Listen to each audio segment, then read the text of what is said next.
Captain Hyunwoo stared at the screen in front of him.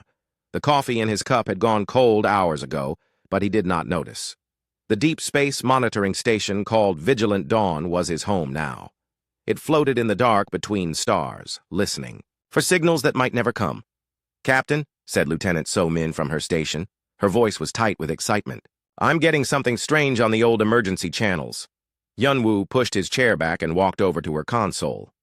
So-min was the best at understanding alien languages on the station. If she thought something was important, it probably was. "What kind of strange?" he asked.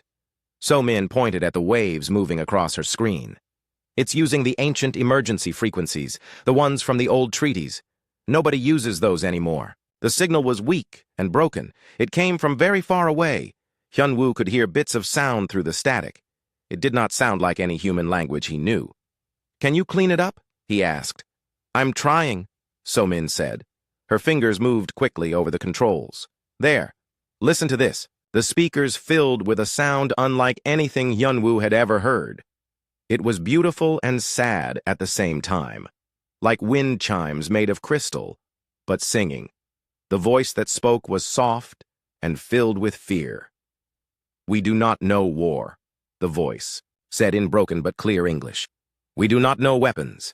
If any kind souls hear this, we send our location. Please, we will die, but we hope someone hears us." The message repeated several times. Each time, the voice got weaker, so Min's hands shook as she worked. "Captain, they're sending star charts, mathematical sequences. I think they're showing us where they are."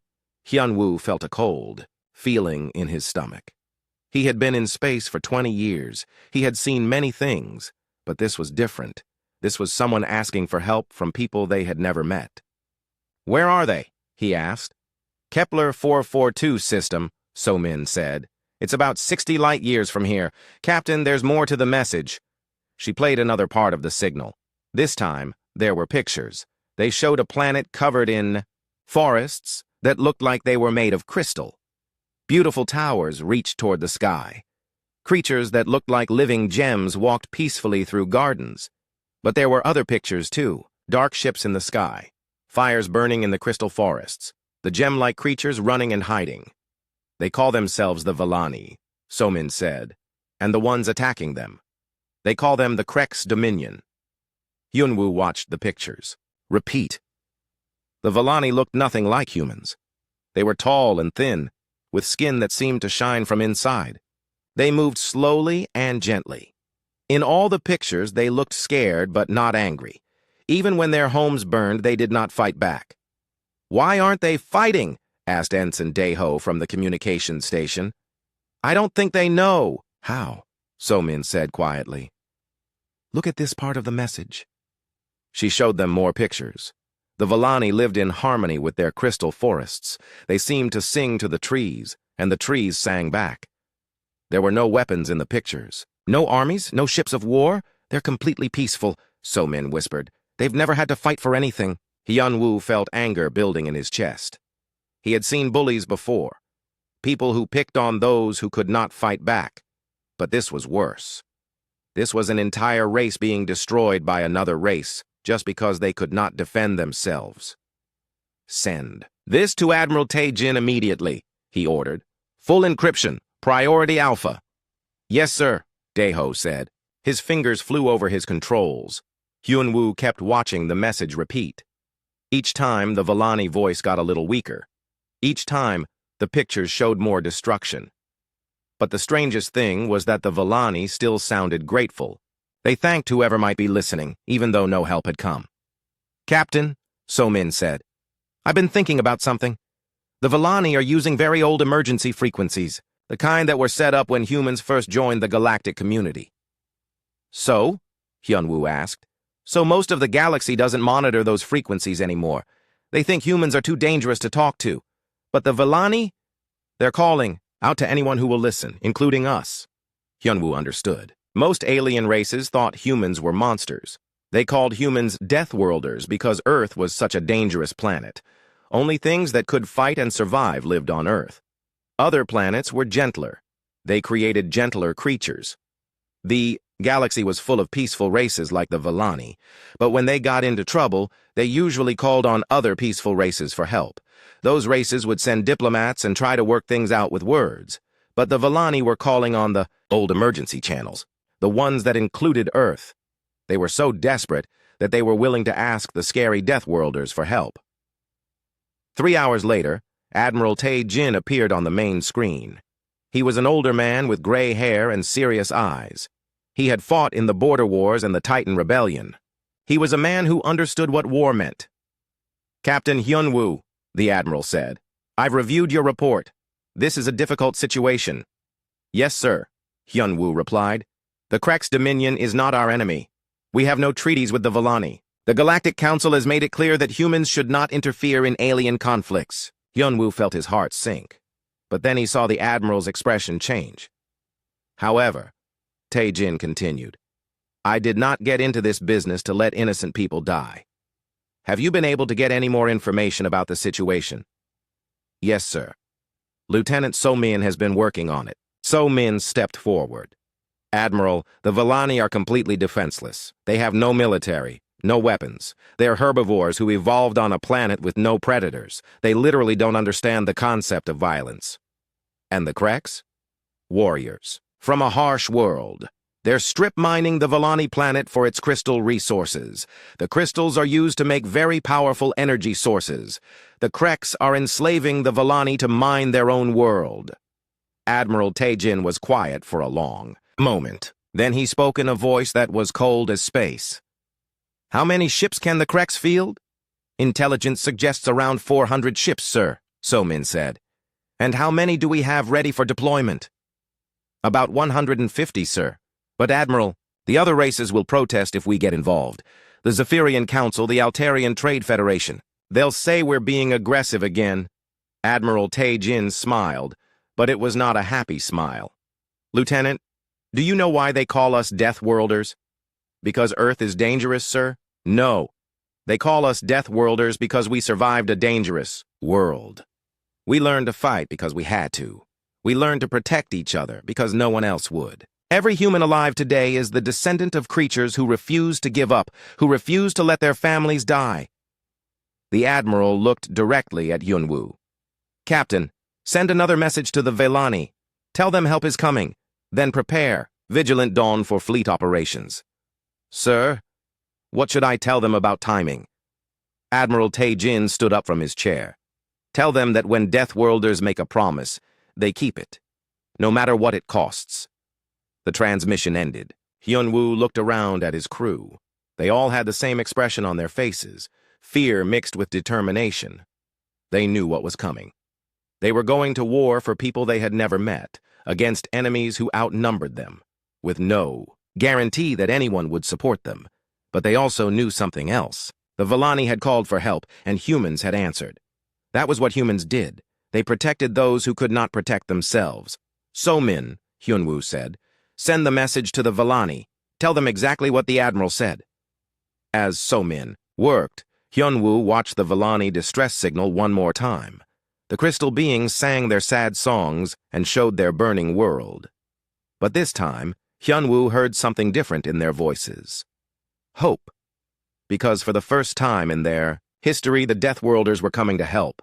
The news spread through human space like fire through dry grass. Every military base, every space station, every colony world heard the same message. The Villani were dying, and Admiral Tae-jin was calling for volunteers. Captain Jin-ho stood on the bridge of his dreadnought, Iron Resolve. He was a big man with scars on his hands from working on ship engines as a young sailor. Now he commanded the most powerful warship in the human fleet. "Sir," said his communications officer, "we're getting volunteer requests from every ship in the sector. Even the cargo haulers want to join the mission." Jin-ho nodded. He had expected this. Humans did not like bullies. When they heard about peaceful crystal beings getting attacked by warriors, every human wanted to help. "What's our status, Commander?" "Aira?" he asked his tactical officer. Commander Aira was studying data on her screens. She was known throughout the fleet for her ability to understand enemy ship designs just by looking at pictures. "The Krek's ships are interesting, sir," she said. "They're big and scary looking, but they're built wrong for real fighting. What do you mean? Ara put a picture of a Krex warship on the main screen. It was black and covered with spikes. It looked like something from a nightmare. Look at the weapon placement, she said. Everything is designed to look threatening.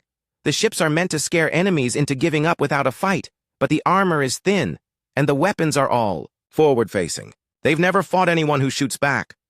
Jin-Ho studied the image. Ara was right. The Krex ships looked powerful, but they were built to fight defenseless targets. Against real warships with real tactics, they would have problems. How many ships do they have? He asked. 400, sir, but they're spread out across the Villani system. They're not expecting a real fight. Meanwhile, on the research station Bright Hope, Dr. Wu Jin was studying everything he could learn about the Villani. He was a xenobiologist, someone who studied alien life forms. What he was learning made him both amazed and worried. They're incredible, he told his assistant over the video link. The Villani are basically living crystals. They grow like plants, but think like animals. They can communicate by singing, and their songs actually change the crystal forests around them. That sounds beautiful, his assistant said. It is, but it's also why they're helpless. Their entire evolution happened on a planet with no predators, no competition, no conflict of any kind. They don't even understand what war means. Dr. Wu Jin pulled up more data. Look at this. They reproduce by singing new Villani into existence. The whole process involves harmony and cooperation. They literally cannot imagine why someone would want to hurt another living thing. As he worked, Dr. Wu Jin received reports from human colonies across space. Everyone wanted to help. Miners offered to dig tunnels for Villani refugees. Farmers promised food supplies. Engineers volunteered to rebuild whatever the Krex had destroyed. But not everyone was happy about the mission. On the diplomatic station New Geneva, Ambassador Chen received an angry message from the Zephyrian Council. The Zephyrians were tall, blue-skinned aliens who thought they were smarter than everyone else. The humans must not interfere, the message said. This conflict does not involve them. If the Deathworlders get involved in galactic politics, it will upset the balance of power. Ambassador Chen sent a polite reply that basically said the humans would do what they thought was right. Then came a message from the Altarian Trade Federation. The Altarians looked like giant squids and controlled most of the shipping in the galaxy. Economic sanctions will be imposed if humans interfere in the Kepler 442 situation, their message said. The Federation cannot allow Deathworlders to destabilize trade relationships.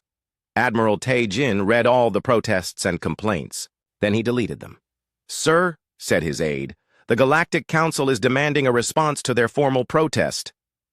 Tell them I'm busy, Tae Jin said. If they want to talk, they can come to the Villani system and help us save innocent lives. The Admiral was standing in the fleet assembly area, watching ships arrive from across human space, destroyers, cruisers, carriers, and support ships. Each one carried volunteers who had dropped everything to answer the call. But the most important arrival was Captain Hyun Woo and the monitoring station Vigilant Dawn. It had been converted into a mobile command post and was now the fleet's communications hub. Admiral, Hyun Woo reported when he came aboard the flagship, we've been monitoring Villani transmissions. The situation is getting worse. Show me, Tae Jin said. They went to the communications center where Lieutenant So Min had set up her equipment. She looked tired. She had been listening to Villani distress calls for days. The latest message came in 2 hours ago, she said. Her voice was shaky. It's from a group of Villani children. She played the recording. Young voices sang in their crystal language. Even without understanding the words, everyone in the room could hear the fear and sadness. What are they saying? Admiral Tae Jin asked.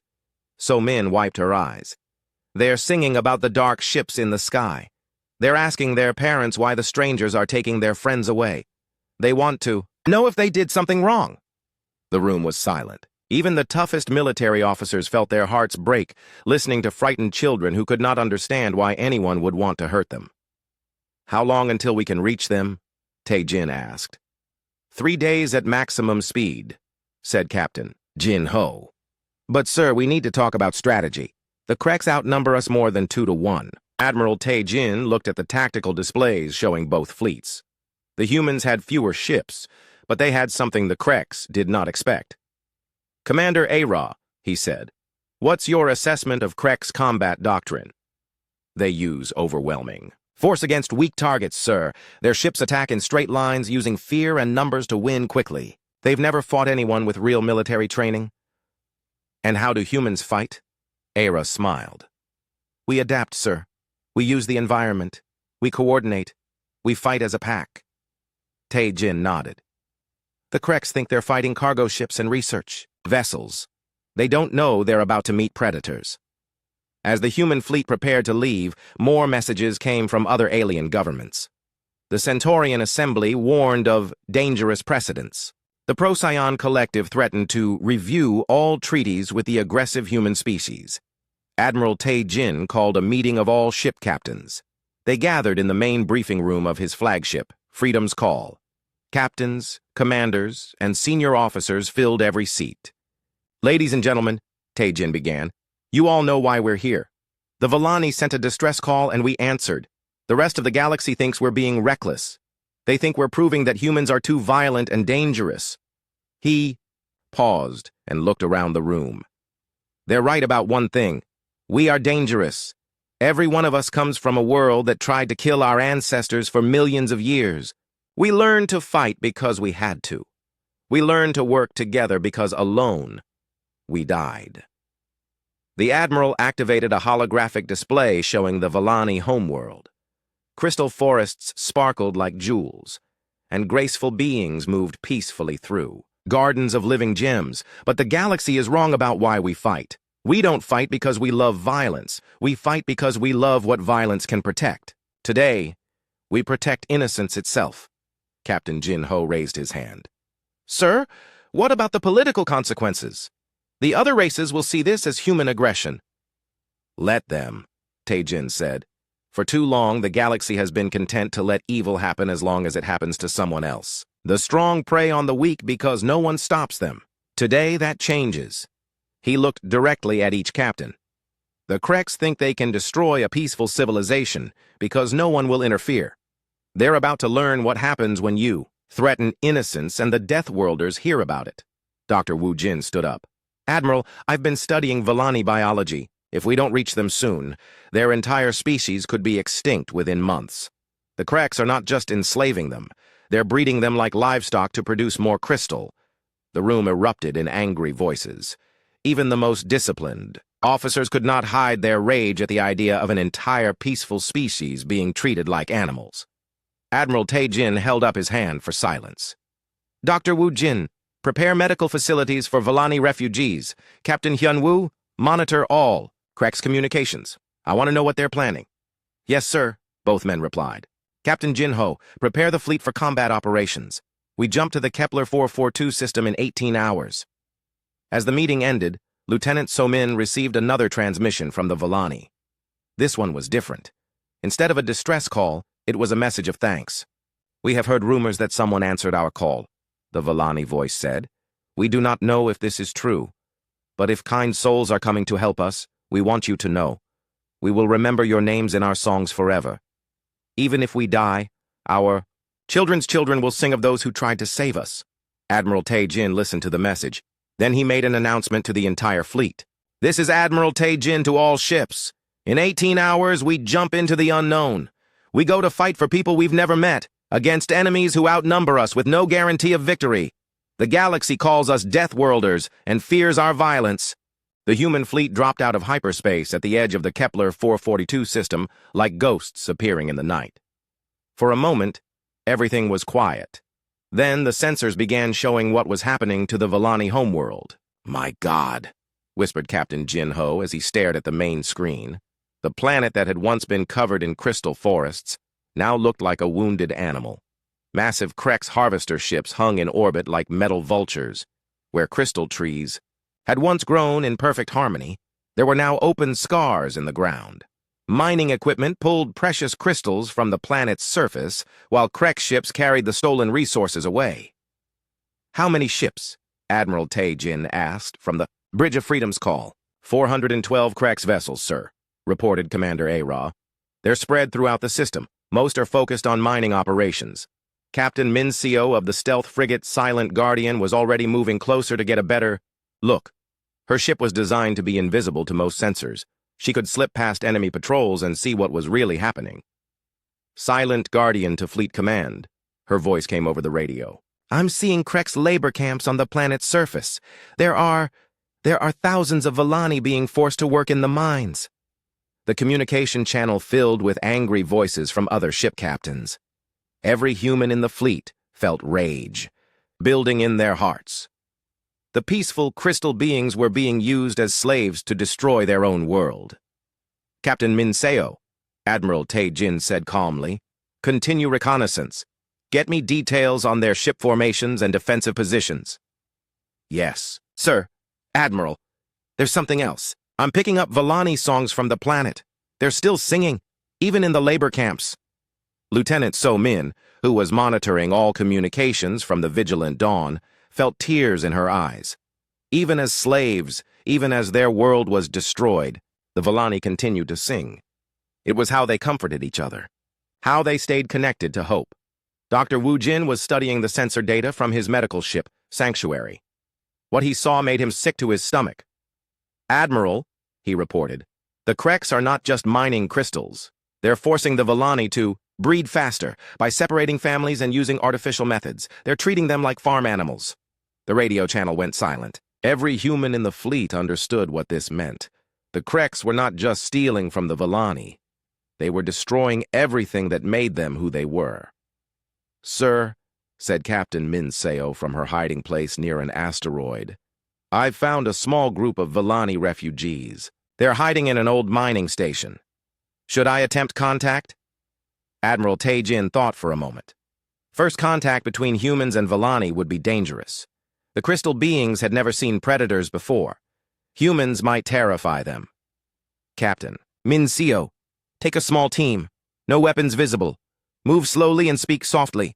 Dr. Wu Jin, can you give her guidance on how to approach them? Yes, sir, Dr. Wu Jin replied. Minseo, the Villani communicate through song and light patterns in their crystal bodies. If you hum softly and move very slowly, they'll understand you're not a threat. Commander Jae-sung volunteered to lead the contact team. He was known for being gentle with scared civilians. His squad included a medic and a translator who had been studying Villani language. Silent Guardian docked carefully with the abandoned mining station. The airlock opened with a soft hiss. Jae-sung removed his helmet as he stepped inside, showing his human face. His team followed, moving like they were walking through a library. The first Villani they met was hiding behind a pile of old equipment. It was about 8 feet tall, with skin that looked like living diamond. Light moved through its body in patterns that changed with its emotions. Right now, those patterns showed pure terror. Hello, Jae-sung said softly. He knelt down to make himself look smaller and less threatening. We heard your call for help. We came to help you. The Villani made a sound like wind chimes in a gentle breeze. It was their way of crying. More crystal beings appeared from hiding places around the station. They were all thin and weak-looking. Some had chips and cracks in their crystal skin, from hard labor. The Villani elder, whose crystal body was clouded with age, stepped forward. Light patterns in its skin showed caution mixed with desperate hope. You are the Dark Ones, it said in broken English. The ones from the Death World. Jae-sung felt his heart break. Even to beings this peaceful, humans looked like monsters. Yes, he said honestly. We come from a dangerous world, but we came here to protect you, not hurt you. He slowly reached into his pack and pulled out a water container and some medical supplies. Are you hurt? Are you hungry? The elder Villani stared at the human for a long moment. Then something amazing happened. The light patterns in its skin changed from fear to wonder. You offer help to strangers, it said.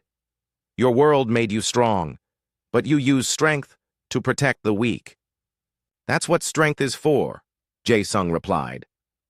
The elder began to sing. It was a beautiful, haunting melody that seemed to make the air itself shimmer. Other Villani joined in. Even though they were weak and scared, their voices created harmony. that touched something deep in the human souls listening. "What are they singing?" Jae-sung asked over his radio. Lieutenant So-min, who was listening from the fleet, translated through her tears.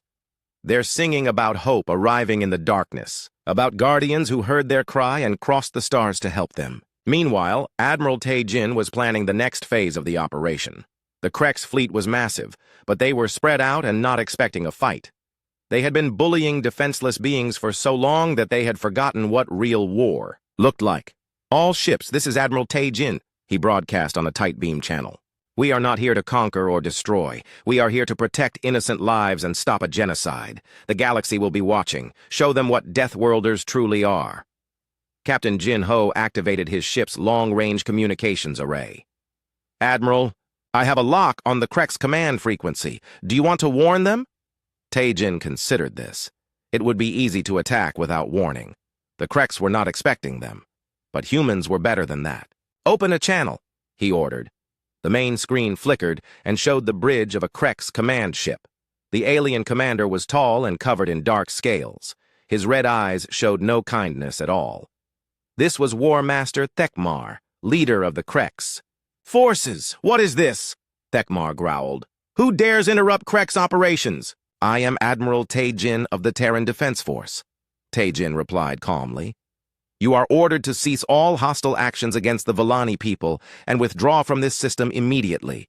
Thekmar looked confused for a moment. Then he began to laugh. It was an ugly sound, like metal scraping against stone.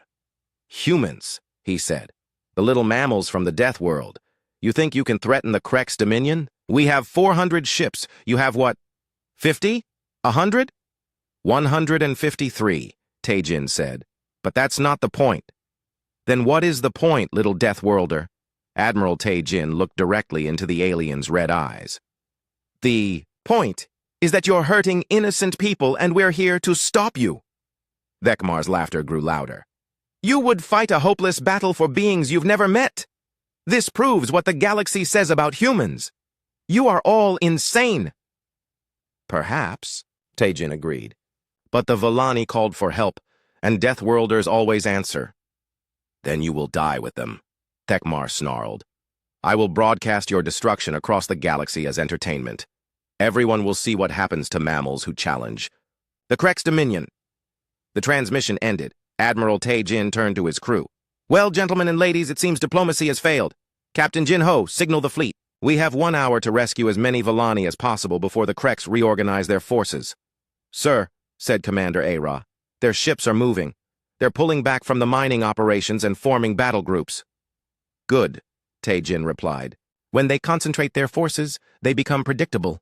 Dr. Woo-jin, how many Villani can we evacuate in the time we have?"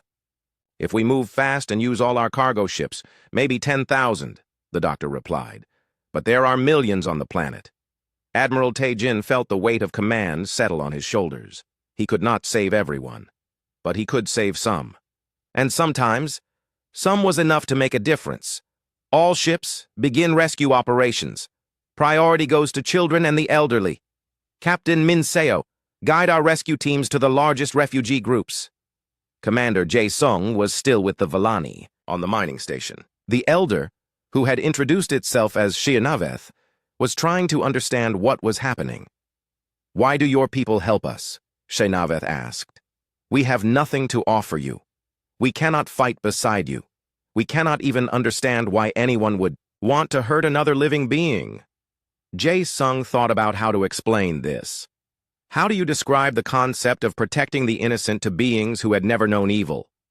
"My people learned a long time ago that strength without kindness is just cruelty," he said. "When we heard your songs, we heard people who deserve to live in peace. That's enough." Shinaveth began to sing again. This time, other Villani throughout the system heard the song and joined in. Their voices, carried by their crystal technology, created a harmony that reached across space itself. The Battle of Kepler 442 began as the first sun rose over the Villani homeworld. The Krek's fleet moved forward in perfect formation, their black ships blocking out the stars. They expected the small human force to run away or try to negotiate. Instead, they met something that no Krek's warrior had ever faced before: coordinated Deathworlder combat. Captain Dong Hyun stood on the bridge of his carrier, Stormbreaker. Around him, his crew prepared to launch 3 squadrons of fighters. Each pilot had volunteered for this mission, and each had painted the name of a destroyed Villani city on their ship. "Launch all fighters," Dong Hyun ordered. "Remember, we're not just fighting for victory, we're fighting for justice." The fighter pilots screamed out of the launch bays like angry hornets. They had trained their entire lives for combat, but this felt different. This time, they were protecting innocents who could not protect themselves. Commander Yan Su led the destroyer squadron in the first attack. Her 5 ships moved in a pattern that the Kreks had never seen before. Human military doctrine called it the Terran Spiral. The destroyers attacked from different angles using their speed and maneuverability to confuse the enemy. "Target their weapon systems first," Yan Su ordered her captains. "Make them helpless, not dead. We want survivors to tell the story." The Kreks ships fired their massive energy cannons, but the humans were no longer where the Kreks thought they would be. Human ships moved like living things, dodging and weaving through space. The Kreks had built their ships to fight enemies who stood still and traded shots. They did not know how to fight enemies who moved like hunting wolves. War Master Thekmar watched from his command ship as his perfect formation began to fall apart. The humans were using tactics he did not understand. They attacked in small groups, concentrated their fire on single targets, then disappeared before the Kreks could respond. "How many human ships have we destroyed?" he demanded. "2 damaged, sir," his tactical officer replied. "But we've lost 15 ships and 40 more are badly damaged." Thekmar could not believe it. The Kreks had more than twice as many ships, bigger weapons, and heavier armor. How were they losing? The answer came from Captain Yunji aboard the experimental ship Quantum Fury. Her vessel was testing new combat technology based on human pack-hunting behavior. The ship's computer studied enemy movements and predicted their actions, then shared that information with nearby human ships.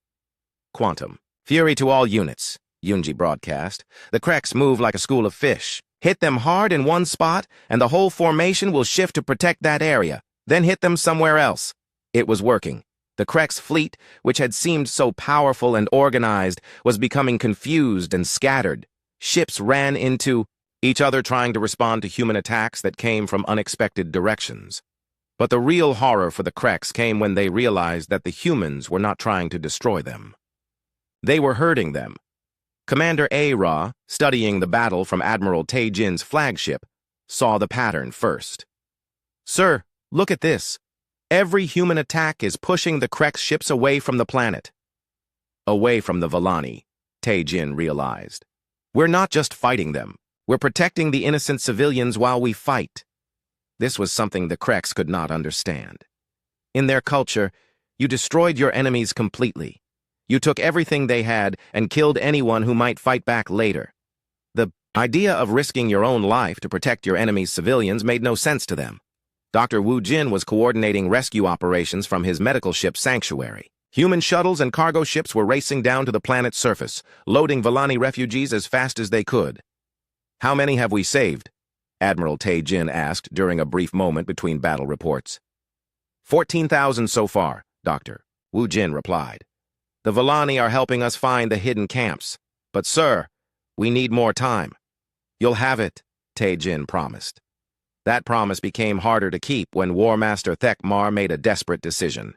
If he could not defeat the human ships in space, he would force them to surrender by threatening the Villani planet itself. "All ships," he broadcast to his fleet, "ignore the human vessels. Target the planet directly. If we cannot have the crystals, no one will." 50 Kreks ships turned their massive weapons toward the Villani homeworld. Their energy cannons could crack continents and boil oceans. Against a peaceful planet with no shields or defenses, they could kill millions of crystal beings in minutes. "Sir!" Commander A-Ra shouted from her station. "Kreks ships are targeting the planet." Admiral Tae-jin did not hesitate. "All ships, emergency protocol. Protect the Villani. Put yourselves between their guns and that planet." What happened next would be remembered throughout the galaxy for centuries. Every human ship, from the smallest fighter to the largest dreadnought, moved to shield the Villani homeworld. They did not ask if it was strategically smart. They did not calculate the odds. They simply placed themselves between evil and innocence. Captain Hai Jin of the destroyer Defiant Heart was closest to the Krek's bombardment ships. Her vessel was small compared to the enemy dreadnoughts, but she did not back down. "This is Defiant Heart," she announced calmly. "If you want to hurt those people, you'll have to go through us first." Her ship's shields flared as Krek's energy beams struck them. The destroyer shook and sparked, but it held position between the enemy and the planet. Other human ships joined her. The cruiser Storm's End took 3 direct hits while protecting a Vellani crystal garden. The frigate Guardian's Hope lost its main engines but kept fighting with backup systems. Captain Hai Jin watched her ship's damage reports pile up. Hull breaches on decks 5 and 7, main power at 60%, shield generators overheating. But through her forward view screen, she could see the beautiful crystal forests of the Vellani world, still glowing with their peaceful light. "Engineering," she called. "How much power do we have left?" "Enough for one good hit, Captain," her chief engineer replied. Jin looked at the Krek's command cruiser that was preparing to fire on the planet again. Then she looked at her crew. Young men and women who had volunteered to risk everything for people they had never met.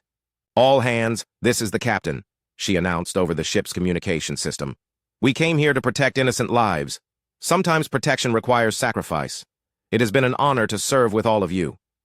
The crew of Defiant Heart understood.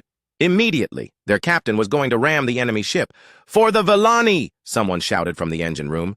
"For the Vellani!" the entire crew replied. Defiant Heart turned toward the Krek's cruiser and fired her engines at maximum power. The little destroyer accelerated like a missile toward the massive enemy warship. War Master Thekmar watched in disbelief as the human ship approached on a collision course.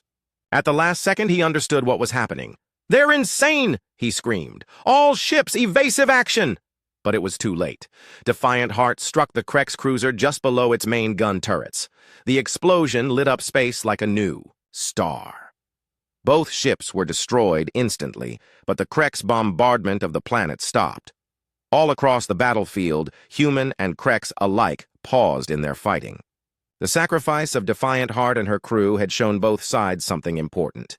The humans were not fighting for conquest or resources. They were fighting for something much more powerful. They were fighting for what was right.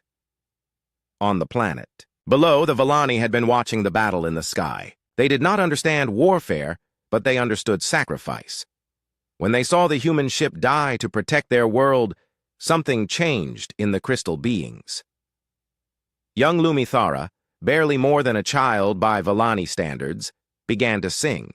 Her voice was pure and beautiful, filled with grief for the humans who had died and gratitude for their sacrifice. Other Vellani heard her song and joined in. The crystal forests of their world began to resonate with their voices. The song grew stronger and more beautiful until it filled the entire star system.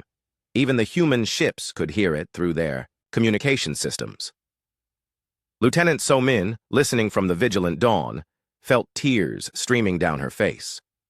"Admiral," she whispered, "the Vellani, they're singing for us. They're singing for our dead."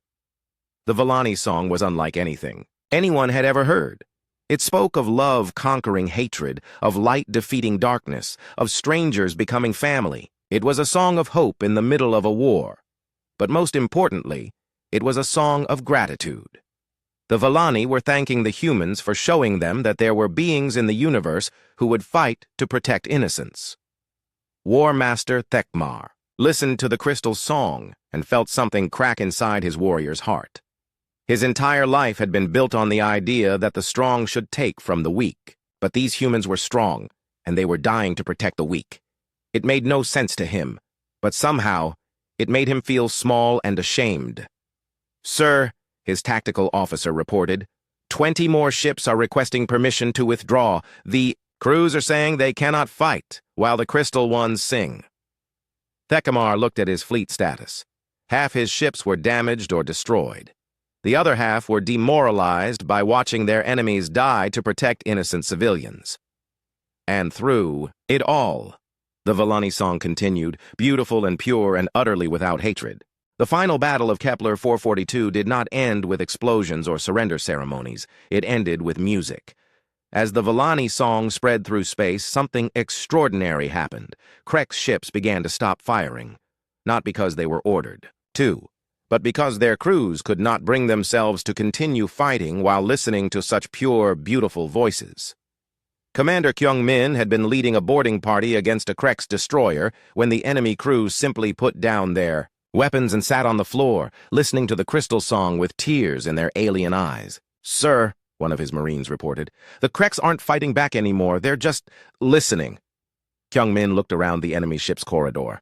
Krex warriors who had been trying to kill him moments before were now sitting quietly, their scaled faces showing emotions he had never seen from their species before: confusion, sadness, and something that might have been shame.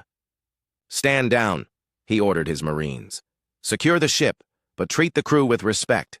Something is happening here that's bigger than this battle." Captain Yoon-ji watched from the bridge of Quantum Fury as more and more Krex ships powered down their weapons. Her tactical display showed a fleet in complete disarray, but not from destruction.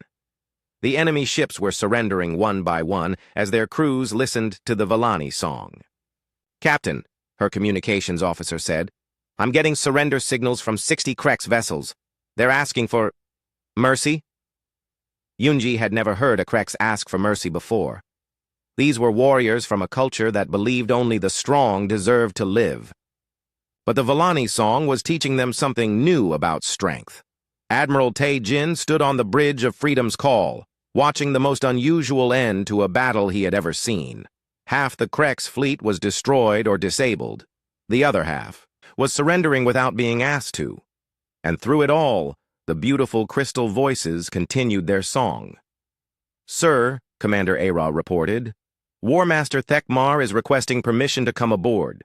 He wants to talk." "Grant it," Tae-jin said, "but keep him under guard."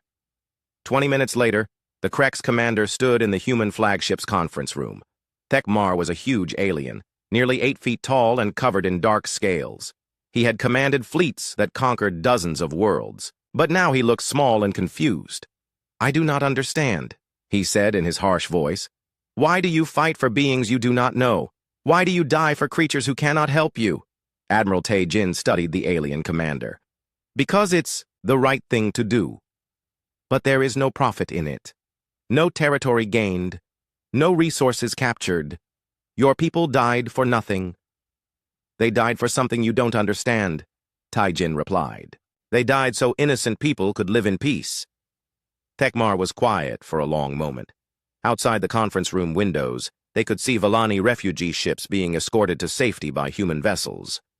"The Crystal Ones sing," Thekmar said. "Finally. Even after all we did to them, they sing without hatred. How is this possible?" "Because they're better than us," Tae-jin said simply. "Better than you, better than me. That's exactly why they deserve protection." On the planet below, young Lumithara was still leading the great song. Other Villani had joined her, and their combined voices created harmonies that seemed to make the crystal forests themselves glow brighter. But this was not a song of sadness anymore. It was becoming something else. Lieutenant So-min, listening from the monitoring station, felt goosebumps covering her arms. "Admiral," she called, "the Villani song is changing. They're not just singing about the battle anymore." "What are they singing about?" Tae-jin asked. "Hope," So-min said with wonder in her voice. "They're singing about tomorrow, about friendship between different species, about strangers who became family." Dr. Woo Jin was working in the medical bay, treating both human and Krex wounded. The alien prisoners were amazed that the humans were giving them the same medical care as their own people. "Why do you heal your enemies?" asked a young Krex soldier with a damaged arm. "Because once the fighting stops, you're not enemies anymore," Dr. Woo Jin replied as he bandaged the wound. "You're just people who need help." The Krex soldier stared at him. "Your species is very strange." "Yes," Dr. Woo Jin agreed with a smile. "We are." Captain Hyun-woo was coordinating the massive refugee operation from Vigilant Dawn. Human ships were taking Villani families to temporary shelters while engineering teams prepared to rebuild their world. It was the largest humanitarian operation in galactic history. "Captain," his communications officer reported, "we're getting messages from other star systems. Word about the battle is spreading. Dozens of species are asking if humans will help protect them too." Hyunwoo felt a chill run down his spine.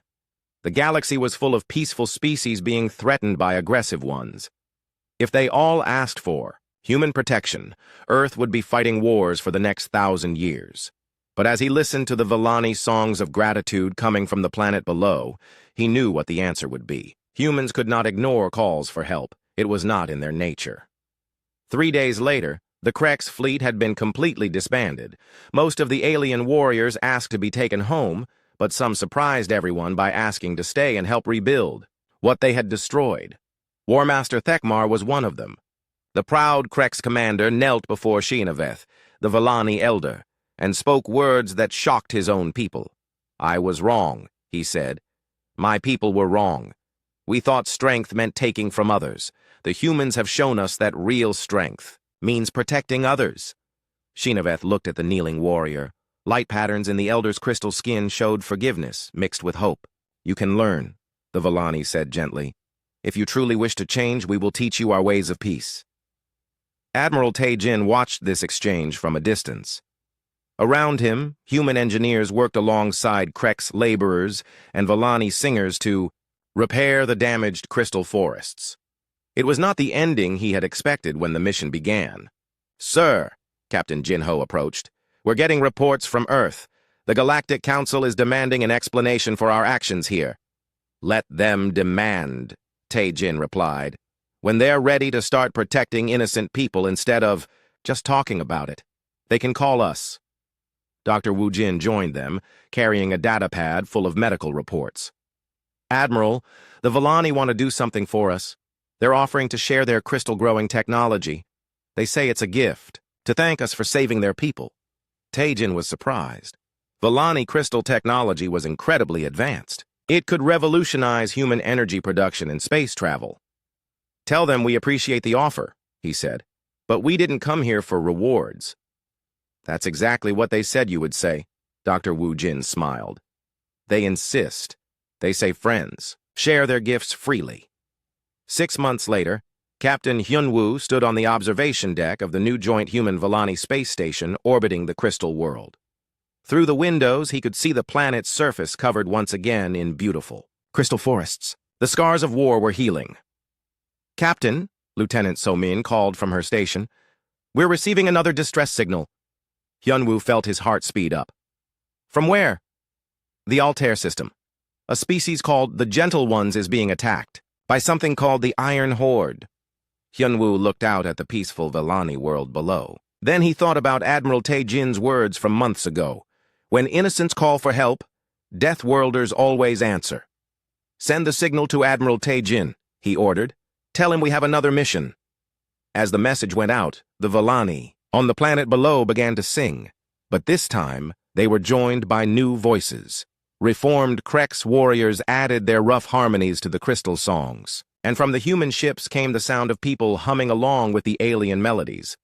The song they created together was about more than just victory in battle. It was about the possibility of peace between different species, about enemies becoming friends, about a galaxy where the strong protected the weak instead of preying on them. Young Lumithara, who had started the great song during the battle, now sang a new verse about the future. She sang about human children learning to tend crystal gardens, and Villani youngsters learning about courage from their human friends. She sang about former enemies working together to build something beautiful, but most importantly, she sang about hope. Hope that the universe could be a better place when good people were willing to fight for what was right. Admiral Tae-jin, preparing his fleet for their next mission, listened to that song and smiled. The galaxy still called humans Deathworlders. They still feared human violence and human strength, but now they were beginning to understand what humans had always known. Sometimes the strongest thing you can do is protect someone weaker than yourself. Sometimes the bravest thing you can do is risk everything for strangers who have nothing to offer in return. As the human fleet prepared to leave for the Altair system, they carried with them a new understanding of their place in the galaxy. They were not conquerors or destroyers. They were guardians. When innocents sent an SOS, the Deathworlders would always respond, and the universe was safer because of it. The crystal songs of the Villani followed them into space, carrying wishes for safe travels and successful missions. But underneath those beautiful melodies was a deeper message, one that would spread throughout the galaxy.